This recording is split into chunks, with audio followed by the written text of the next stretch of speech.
Donc bonjour, on va voir comment compléter un tableau de proportionnalité. Donc ici on est dans le cas où on nous dit qu'il y a proportionnalité. Donc le fait qu'il y ait proportionnalité, on n'a pas besoin d'aller vérifier et donc on peut utiliser la notion que l'on peut passer d'une grandeur à l'autre toujours en multipliant par un même nombre ou en divisant par un même nombre. Alors ici, si on cherche le coefficient de proportionnalité pour passer d'une ligne à l'autre, il nous saute pas forcément aux yeux. Comment on passe de 3 à 2, c'est pas forcément évident pour tout le monde. Donc on peut déjà regarder s'il n'y a pas des liens entre les colonnes. Donc par exemple, la grandeur qui correspond à la ligne du haut. Pour passer de 3 à 9, j'ai multiplié par 3. Donc, j'ai ma grandeur qui a été multipliée par 3. Proportionnellement, je vais donc ici multiplier par 3. Donc, je peux trouver des liens entre les colonnes. Ou encore, pour passer de 3 à 1,5, ma quantité a été divisée par 2. Donc ici, proportionnellement, je vais aussi diviser par 2. On peut faire notamment des combinaisons entre les colonnes. Donc là, on constate que si l'on prend 9 moins 1,5, on se retrouve avec 7,5. Donc 9 moins 1,5, on retombe sur 7,5. Donc là, je fais une combinaison entre deux colonnes pour en avoir une troisième. Donc, si je complète, 3 a été multiplié par 3 pour avoir 9, donc 2 fois 3. Ici, je vais avoir 6.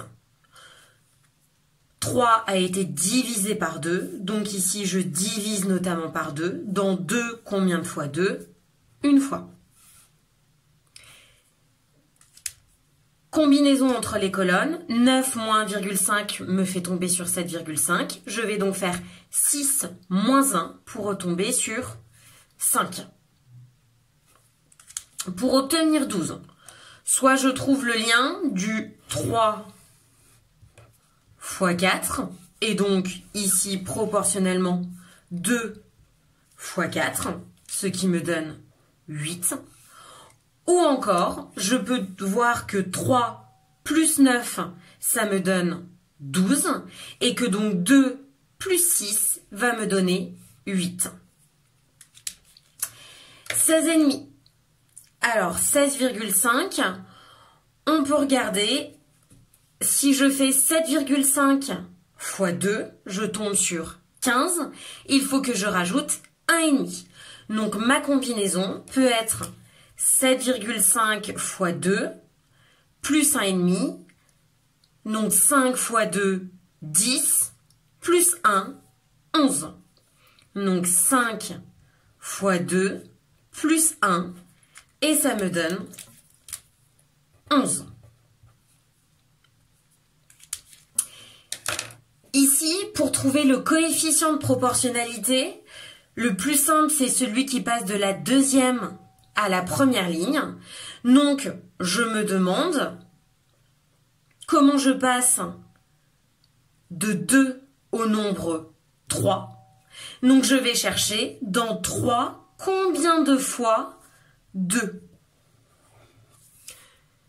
3 partagé en 2, ça nous fait 1,5. Donc, mon coefficient de proportionnalité pour passer de la deuxième à la première ligne est 1,5. C'est-à-dire que dans l'autre sens, je peux diviser par 1,5.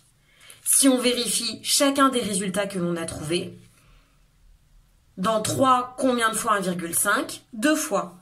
Dans 9, combien de fois 1,5? 6 fois.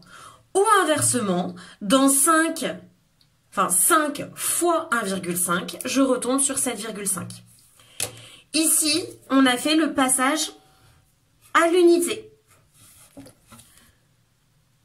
Une unité nous donne 1,5, ce qui correspond à notre coefficient de proportionnalité. Coefficient de proportionnalité.